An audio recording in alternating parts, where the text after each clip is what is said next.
Tomorrow is the first day of early voting in North Carolina. In addition to following social distancing and wearing masks, election officials ask for voter patience. Our Colleen Quigley is live in Raleigh. And Colleen, do they expect long lines?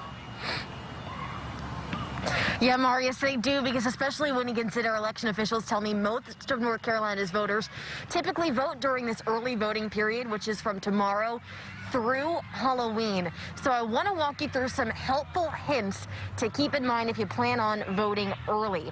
First of all, you can vote at any polling place in your county during the early voting period. Now, this is different from on Election Day when you have to go to your designated precinct, but you want to check out which polling places are open, because not every polling place is an early voting site. Now, if you haven't registered to vote yet, but you still want to vote, you can actually register and vote on the same day during early voting. Now, here's a tip that could help you with those wait times at the polls. Look at your county's sample ballot and decide who you're going to be voting for in all of the state, local, and federal elections before you get into the voting booth and then end up standing there trying to make up your decision.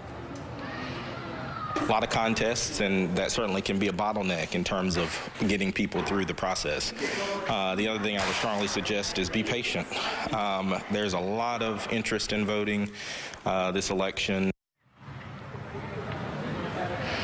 Two more important tips to keep in mind if you requested an absentee ballot. So you can complete that and you can deliver it in person at any early voting site in your county. Or if you requested that absentee ballot but you haven't returned it yet, you can actually discard that mail-in ballot and vote in person at an early voting site, so you don't need to bring that absentee ballot with you if you decide you want to vote in person. And not last, but certainly not least, when should you come out to the polls if you're trying to avoid the long lines?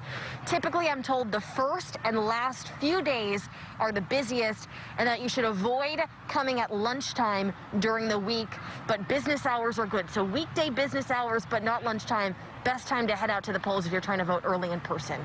For now, reporting live in Raleigh, Colleen Quigley, CBS 17 News.